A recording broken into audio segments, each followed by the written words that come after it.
அஸ்ஸலாமு அலைக்கும் and hi everyone. எல்லோரும் எப்படி இருக்கீங்க? இன்றைக்கி ஒரு டே இன் மை லைஃப் வீடியோ பார்க்கலாம். நான் ரொம்ப நாளாக அந்த வீடியோ எடுக்கணும்னு நினச்சிட்டே இருந்தேன். ஆனால் எங்கே ஸ்டார்ட் பண்ணி எங்கே முடிக்கிறதுன்னு எனக்கு தெரியல. அதனால தான் எடுக்காமல் இருந்தேன். சரி, அதுவும் எடுக்கிறதா இருந்தால் லீவ் அன்றைக்கி தான் எடுக்கணும். ஏன்னா பிள்ளைங்கள பார்க்குறதுக்கு ஒரு ஆள் இருக்கணும். அதனால நான் சரி ஹஸ்பண்டுக்கு லீவ் இருக்க அன்றைக்கி எடுக்கலாம் அப்படின்னு சொல்லி வெயிட் பண்ணிகிட்டே இருந்தேன். ஒரு சாட்டர்டே எடுத்த விலாக் தான் இது.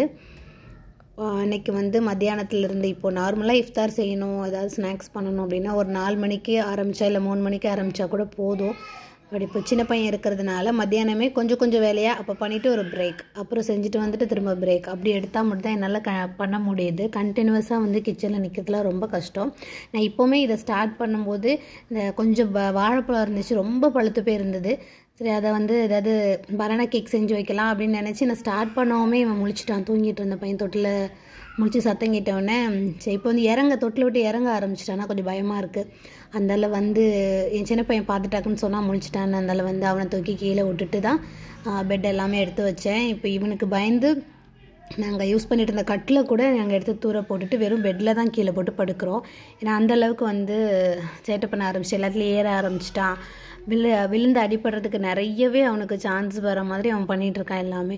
அதனால் அவன் முழிச்சிட்டானாலே ஒரு ஆள் கூடவே இருக்கிற மாதிரி தான் இருக்குது. இல்லைன்னா மேனேஜ் பண்ண முடியல.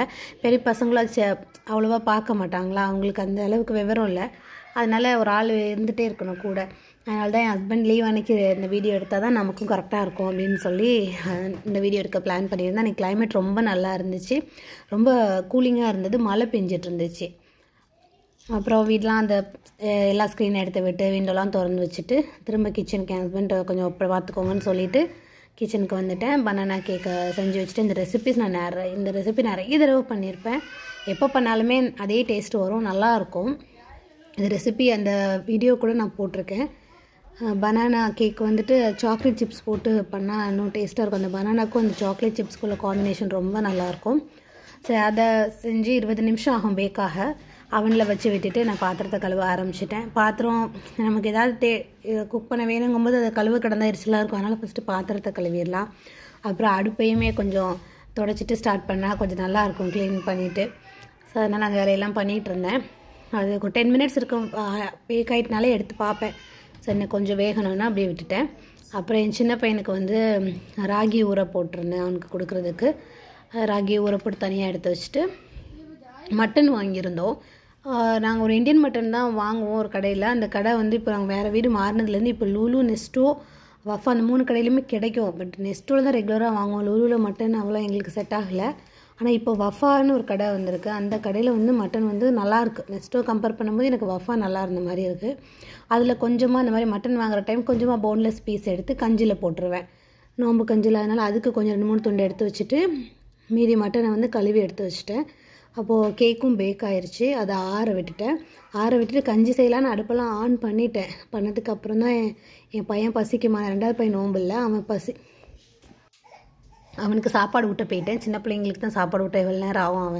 அவன் முழுங்கவே மாட்டான், சாப்பாடு வாயில் வச்சுட்டே இருப்பான்.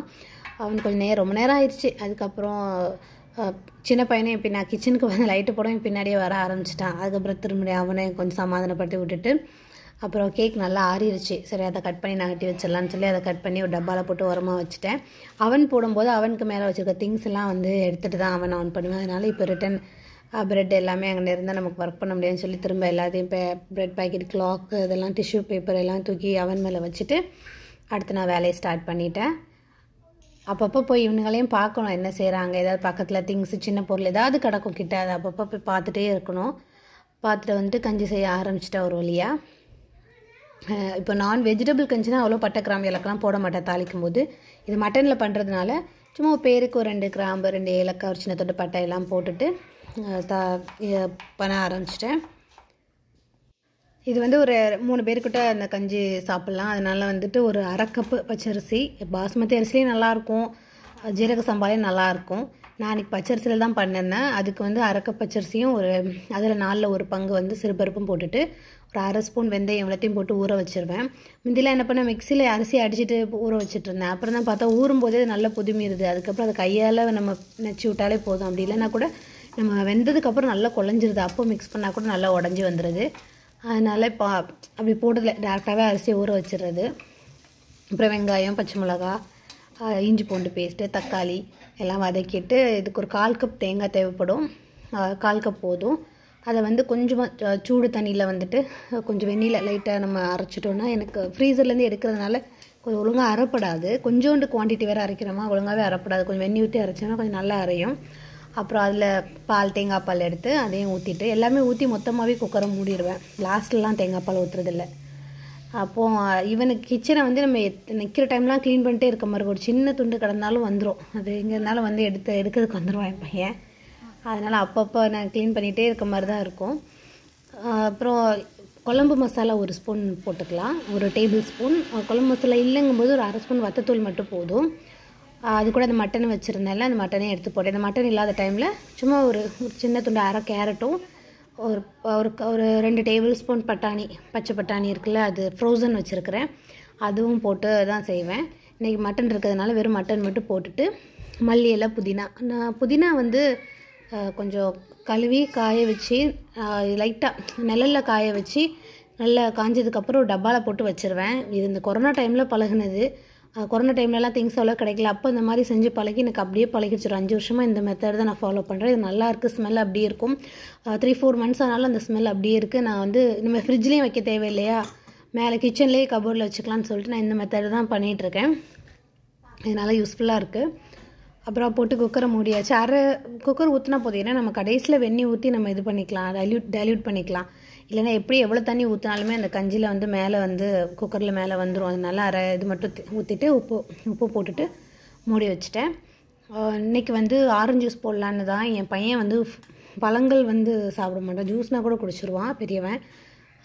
மற்றபடி எல்லாம் ஃப்ரூட்ஸ் இருந்தால் கட் பண்ணி தான் வைப்பேன். சரி, அவனுக்காக ஜூஸ் போடும்போது சரி சேர்த்தே போட்டுடலாம் அப்படின்னு சொல்லி ஜூஸ் போட்டாச்சு. எங்களுக்கு பல்போடு எடுத்து வச்சுட்டு அவனுக்கு வந்து ஃபில்ட்ரு பண்ணி தனியாக எடுத்து வச்சாச்சு. அப்புறம் மட்டன் குழம்பையும் இப்போ வச்சு விட்ருவோம் குக்கரில் அப்படின்னு சொல்லி மட்டன் குழம்புக்குமே தேங்காய் மசாலா எல்லாத்தையும் எடுத்து மிக்ஸி ஜாரில் போட்டு வச்சுட்டேன். அது இடையில கொஞ்சம் பாத்திரத்தையும் கழுவி எடுத்தாச்சு. எனக்கு இப்போ இந்த குக்கர் தேவை, அதனால் இந்த குக்கரில் கஞ்சி ரெடி ஆகிட்டான்னு பார்த்துட்டு நல்லா நச்சு விட்டுட்டு கெட்டில் வந்து வெந்நி ரெடியாக வச்சுருந்தேன். தண்ணி ஊற்றினா நம்ம திரும்ப கொதிக்க வைக்கணும். நான் வெந்நி ரெடியாக வச்சுருந்ததுனால அதை அப்படியே ஊற்றிட்டு நல்லா மிக்ஸ் பண்ணிட்டு கூட கொஞ்சமாக இப்போ ஊற்றின தண்ணிக்கு கொஞ்சம் சால்ட்டும் போட்டுட்டு தனியாக எடுத்து வச்சுட்டேன். அந்த டைமில் இப்போ சின்ன பையன் ரொம்ப அழ ஆரம்பிச்சிட்டான். வந்து நான் ட்ரெஸ்ஸை பிடிச்சி இழுக்க ஆரம்பிச்சிட்டான். சரி கொஞ்சம் நேரம் கீழே வச்சு வாய்ப்பாக எடுத்துட்டு வாங்க அப்படின்னு சொல்லி அனுப்பி விட்டுட்டு நல்லா கதவை பூட்டிட்டு வேலையை பார்க்க ஆரம்பிச்சிட்டேன்.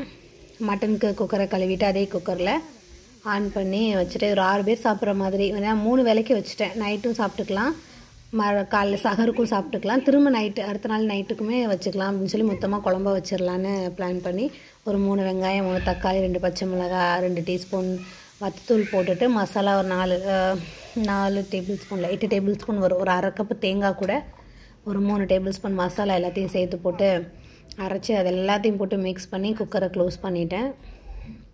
ஒரு விசில் வச்சுட்டு ஒரு 15 நிமிஷம் சிம்மரில் போட்டால் வெந்துடும். அது குக்கரில் வச்சு விட்டுட்டு அப்படியே சட்னி அரைச்சாச்சு. நோம்பு திறக்க ஸ்நாக்ஸுக்கு சட்னி அரைச்சி எல்லாத்தையும் செய்ய ஒரு ஓரமாக வச்சுருவேன். அப்போ தான் ஏதாவது மிஸ் ஆகாமல் இருக்கும். அன்றைக்கி வந்து பஜ்ஜி தான் செய்யலான்னு பிளான் பண்ணியிருந்தேன். இப்போ ரீசெண்டாக என்னென்னு தெரில, வாழைக்காவே கிடைக்க மாட்டேங்குது கடைகளில். இல்லை, நேந்திர வாழைக்காய் தான் இருந்தது. அது நான் செஞ்சு பார்த்தா நல்லா தான் இருந்தது. அதனால இந்த வாழைக்காய் வரதில்லை போல். கடையில் பஜ்ஜி வாங்கினாலுமே அவங்க வந்து இது பொட்டேட்டோ பஜ்ஜி அதுதான் கொடுக்குறாங்க. அதை நான் பார்த்து சரி அதுக்கு தான் நம்மளே பண்ணிடலாமே அப்படின்னு சொல்லி உருளைக்கிழங்கு கொஞ்சம் வெட்டிட்டு என் ஹஸ்பண்டுக்கு வந்து நான் அவ்வளோ உருளைக்கிழங்கு விரும்ப மாட்டாங்க. அதனால் வெங்காய பஜ்ஜியும் சேர்த்து ஒரே பஜ்ஜியாக போடாமல் 2ஆக மிக்ஸ் பண்ணி போடலான்னு பிளான் பண்ணியிருந்தேன். ஸோ அதுக்கு மிக்சர்லாம் ரெடி பண்ணிவிட்டு அதையும் நல்லா தின் ஸ்லைஸாக உருளைக்கிழங்கையும் வெங்காயத்தையும் வெட்டி வச்சுட்டேன்.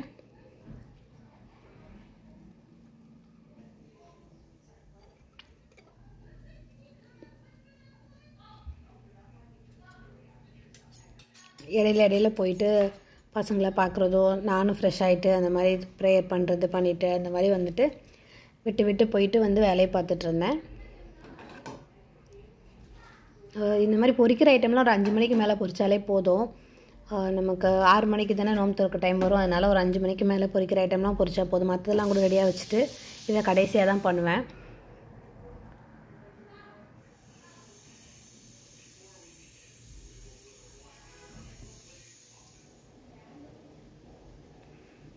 பசங்க வந்து ஸ்நாக்ஸ் வந்து ரொம்பலாம் விரும்ப மாட்டாங்க, அதனால் கரெக்டாக அளவாக தான் பண்ணுற மாதிரி இருக்கும்.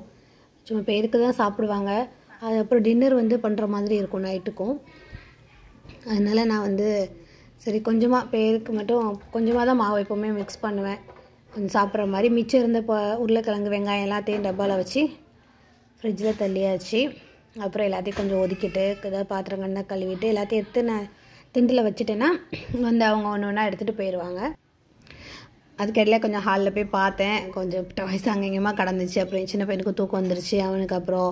அவனுக்கு சாப்பாடு கொடுத்து அவனை அப்படியே தொட்டில் போட்டு ஆட்ட ஆரம்பிச்சிட்டேன். நான் இஃப்தார் டைம் தூங்கினா ரொம்ப நல்லது, இல்லைன்னா சாப்பிட விட மாட்டான், எல்லாத்தையும் இழுத்து போடுவான், எல்லாத்தையும் கொட்டது கலைவான். அதனால் அவனை அந்த டைம் தூங்கினா நல்லது தான். கொஞ்ச நேரம் தூங்க வச்சுட்டு, ஆனால் அவன் எனி டைம் முழிச்சிருவான், நம்ம சவுண்ட்லேயே அவன் முழிச்சிருவான். சரி வீடை கொஞ்சம் ஒதுங்க வைக்க ஆரம்பிச்சிட்டேன். எனக்கு இந்த சாப்பிடும்போது டைனிங் டேபிளில் ஏதாவது திங்ஸ் இருந்தாலும் அல்லது கீழே உட்காந்து நம்ம நோம்பு திறக்கும்போது சுற்றி ஏதாவது திங்ஸு இந்த மாதிரி டாய்ஸோ அப்படி கிடக்கும்போது கொஞ்சம் ஒரு மாதிரி கோவமாக ஒரு மாதிரி இருக்கும். அதனால் கொஞ்சம் ஒதுக்கிட்டு அந்த நீட்டாக உட்காரணும். இப்போ டைனிங் டேபிளுமே திங்ஸ் இருந்தால் அதை எடுத்துருவேன். அவ்வளோ நேரம் இருந்தால் விளாடுவானுங்க, அதெல்லாம் எனக்கு பிரச்சனை இல்லை. இப்போ நம்ம சாப்பிட போகிறோன்னா அந்த டேபிளில் எதுவுமே இருக்கக்கூடாது அப்படிங்கிற மாதிரி. அது என்னமோத்தெல்லாம் திங்ஸ்லாம் பார்த்தா ஒரு மாதிரி கோவமாக ஒரு மாதிரி இருக்கும். அதனால் எடுத்துகிட்டு எல்லாத்தையும் தூத்து ஒதுக்கிட்டு பசங்க எல்லாத்தையும் எடுத்து வச்சுட்டாங்க. ஹஸ்பண்டும் பசங்களும் வந்து எல்லாத்தையும் எடுத்து வச்சுட்டாங்க. ஹெல்ப்லாம் கேட்டால் பண்ண தான் செய்வாங்க. பட் என்னமோ கிச்சன் ஹெல்ப் வந்து எனக்கு கிச்சன் நான் தான் பண்ணணும், எல்லாம் நான் தான் பண்ணுற மாதிரி இருக்கும். ஹஸ்பண்ட் எப்போ வந்து பாத்திரம் கழுவி தருவாங்க. இதனால் என்னமோ எனக்கு நான் பண்ண மாதிரி இருக்காது.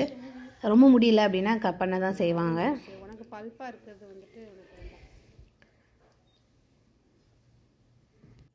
நோம்பெலாம் திறந்துட்டு ப்ரேயர் எல்லாமே முடிஞ்சிருச்சு. அப்புறம் நைட்டு வந்து இது பார்த்தேன், மட்டன் குழம்பு நல்லா வெந்திருந்தா இருந்துச்சு கறி. அதுக்கப்புறம் ஆப்பம் சுட ஆரம்பிச்சிட்டேன். ஒரு சைடில் ஆப்பமும் ஒரு சைடில் காலைல சகர் சாப்பாடும் ஒரு வச்சிடலாம் அப்படின்னு சொல்லிட்டு அதுவும் பண்ண ஆரம்பிச்சிட்டேன். அன்றைக்கி வந்து தாளித்து தான் பொங்கினேன். அது கொஞ்சம் தேங்காய் சோறு லிஸ்ட்லேயும் சேராது, நெய்ச்சோறு லிஸ்ட்லேயும் சேராது. ஏன்னா தேங்காய் பால் ஊற்றாமல் பண்ணுவேன். இது எங்கள் அக்கா பண்ணுவாள், தாளித்து பொங்குறதுன்னு சொல்லுவாள். சும்மா நார்மலாக வெங்காயம் இஞ்சி பூண்டு பேஸ்ட்டு மல்லியெல்லாம் புதினா எல்லாம் அதே மாதிரி தான் தேங்காய் பால் ஊற்றாமல் கொஞ்சமாக தயிர் மட்டும் ஊற்றிட்டு பண்ணுவோம். அந்த இது வந்து இன்றைக்கி பண்ணியிருந்தேன் மட்டன் குழம்பு இருக்கிறதுனால. அதுக்கப்புறம் வந்து அதையும் ஒரு சைடில் வந்து செய்ய ஆரம்பிச்சிட்டேன். அது தேங்காய் எண்ணெயில் தாளிக்கிறதுனால அந்த தேங்காய் பால் ஸ்மெல் எல்லாமே கரெக்டாக இருக்கும், அந்த நெய்ச்சோறு ஃபீலும் வரும்.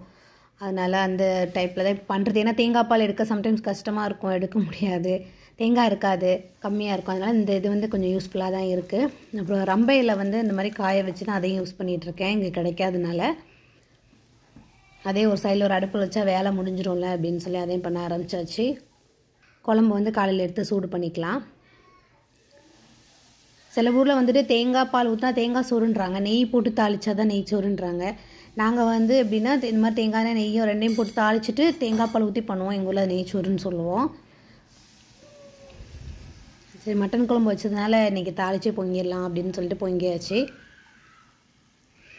எப்படா வேலையை முடித்து கிச்சனை க்ளோஸ் பண்ணிட்டு போவோன்னு தான் இருந்தது.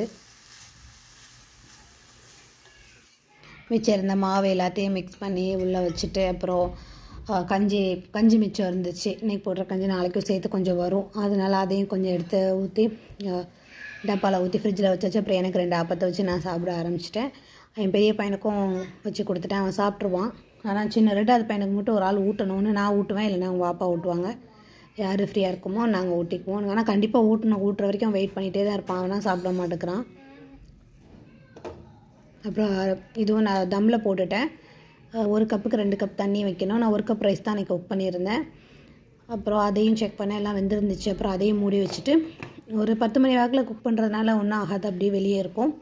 அப்புறம் இருக்கிற கழுவி வச்சிருந்த பாத்திரத்தில் அதை பிளேஸில் எடுத்து வச்சுட்டு மிச்சம் கிடந்த பாத்திரம் எல்லாத்தையும் நல்லா கழுவி வச்சுட்டு எனக்கு தோணும், ஐயோ நான் காலைல கழுவிக்கலான்னு தோணும். இருந்தாலும் காலைல எழுந்துச்சி வரும்போது கோவமாக வரும். நம்ம தான் நினச்சிருப்போம் காலைல கழுவிக்கலாம், இருந்தாலும் நம்ம மேலே கோவமாக வர மாதிரி இருக்கும். சரி 5 நிமிஷம் தானே 10 நிமிஷம் தானே கழுவிட்டு போய் படுப்போம் அப்படின்னு நானே மனசை தேத்திட்டு கடன்னு கழுவி எடுத்துட்டேன். எடுத்துகிட்டு இந்த குக்கர் மூடி மட்டும் கழுவலைன்னா அது கொஞ்சம் குழம்பாக இருந்தது, மேலே காஞ்சி போய். அது வேணால் அப்புறமா ஊறட்டும் அப்படின்னு போட்டுட்டேன். அதுக்கப்புறம் என் பசங்க எப்படினாலும் ஏதாவது கேட்பாங்க, அதுக்கு லைட் ஆஃப் பண்ணாலும் இருந்தாலும் பரவாயில்லன்னு போயாச்சு.